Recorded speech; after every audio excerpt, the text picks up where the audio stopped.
အာ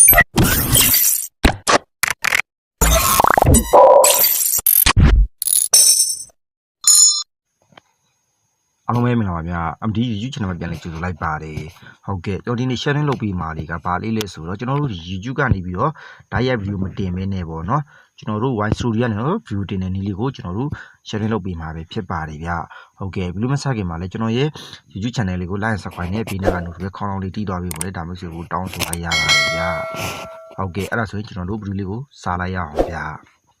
ကျွန်တော်တို့ပထမဆုံးအနေနဲ့ကကျွန်တော်ခုနရှေ့မှာပြောရသလိုပဲပေါ့နော်ကျွန်တော်တို့ YouTube application ကနေတော့ကျွန်တော်တို့ video မတင်မဲနဲ့ကျွန်တော်တို့ဒီ Y Studio ကနေပြီးတော့ကျွန်တော်တို့ video တင်မယ်ပေါ့နော်ကျွန်တော် video ဘယ်လိုမျိုးတင်ရမလဲဆိုရင်ကျွန်တော်တို့ Y Studio ကိုနှိပ်လိုက်မယ်ပေါ့နော်ကျွန်တော်တို့ Y Studio ကိုနှိပ်လိုက်ပြီဆိုရင်ကျွန်တော်ဒီအပေါ်ဆုံးလေးမှာပေါ့နော်မြင်မြင်ချင်းဒီမှာပေါ့အပေါင်းလက္ခဏာလေးရှိတယ်ပေါ့နော်အဲ့ကောင်ကြီးမျိုးလေးချက်နှိပ်မယ်ဟုတ်ကဲ့ကျွန်တော်တို့ရဲ့ဒီတင်မဲ့ဗီဒီယိုကတော့ကျွန်တော်လုပ်ပြီးသားလေးဖြစ်ရမယ်ပေါ့နော်ကျွန်တော်ဒီမှာဒီဗီဒီယိုလေးတင်ပြမယ်ပေါ့နော်ဒါလေးဆိုတော့ခဏစောင့်လိုက်ပေါ့နော်ဟုတ်ကဲ့အဲ့လိုလေးပြီးသွားပြီဆိုရင်ဒီမှာကသူက YouTube ရဲ့ template တွေပါလေးလည်းအကုန်လုံးထည့်လို့ရမယ်ပေါ့နော်ကျွန်တော်တို့ဒီမှာအကုန်လုံးတစ်ခါကိုထည့်ပေးလိုက်ကြမှာပေါ့နော်အဲ့ဒါဆိုရင်ကျွန်တော်တို့ဒီမှာဒီခဲတဲ့ပုံစံလေးကျွန်တော်တစ်ချက်နှိပ်လိုက်မယ်ပေါ့ YouTube အတွက် template ထည့်ရမှာဖြစ်တဲ့အတွက်ကြောင့်ကျွန်တော်ဒီကောင်လေးပြီးပြီဆိုရင်ကျွန်တော်တို့ပြီးပြီကိုနှိပ်လိုက်မယ်ဒီအောက်မှာကကျွန်တော်တို့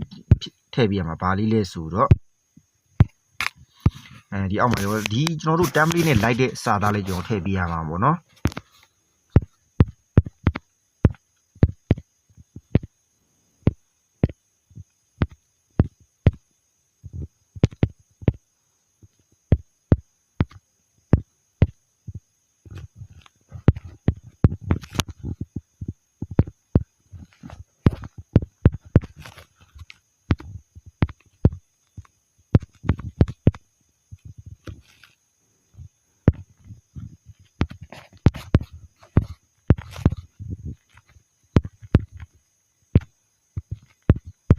ဟုတ်ကဲ့ကျွန်တော်ဒီလိုပြီးသွားဆိုကျွန်တော်မှန်ကြီးလေးနှိပ်လိုက်မယ်ပေါ့နော်ပြီးပြီဆိုရင်ကျွန်တော်တို့ကဒီမှာကကျွန်တော်တို့ဒီအများကြီးပဲရှိတယ်ပေါ့နော်ကျွန်တော်တို့ဒီမှာကအများမြင်နိုင်မှုဆိုရင်ကျွန်တော်တို့ဒီမှာအများဒီအပေါ်အကောင်ကိုနှိပ်ထားပေးလိုက်မယ်ပေါ့နော်ပြီးပြီဆိုရင်ကျွန်တော်တို့ကဒီရှေ့တုဒါလေးချက်နှိပ်လိုက်မယ်ပေါ့နော်ကျွန်တော်ကဒီကကလေးများအတွက်လာလူကြီးများအတွက်လာဆိုတော့ကလေးများအတွက်ပြုလုပ်ထားသည်မဟုတ်ပါဘူးကျွန်တော်တို့ကရွေးပေးရမယ်ပေါ့နော်ပြီးပြီဆိုရင်ကျွန်တော်တို့ဒီမှာ video upload လုပ်ရင်ဆိုလေးကိုကျွန်တော်ချက်နှိပ်လိုက်မယ်ပေါ့နော်ဒီမှာသူvideo upload လုပ်နေပြီပေါ့နော်ဒါခဏတာတော့စောင့်ပေးရမယ်ပေါ့နော်ဒါမိတ်ဆွေတို့အနေနဲ့လေပေါ့ဟုတ်ကဲ့ဒါဆိုရင်ဒီ video upload လုပ်ပြလိုက်ပြီပေါ့နော်သူကတော့ဟုတ်ကဲ့ဒါဆိုရင်ကျွန်တော်တို့ဒီ Y Studio ကနေ video တင်တဲ့နည်းလေးကိုကျွန်တော် sharing လုပ်ပေးခဲ့တာပဲဖြစ်ပါတယ်ဗျဟုတ်ကဲ့ကျွန်တော် video ဒီလောက်ပါပဲဗျနောက်ပြီးမှပြန်လည်ဆုံပေးပါမယ်လို့ဒါမိတ်ဆွေတို့ကိုနှုတ်ဆက်ခဲ့ပါတယ်ဗျအားလုံးပဲ YouTube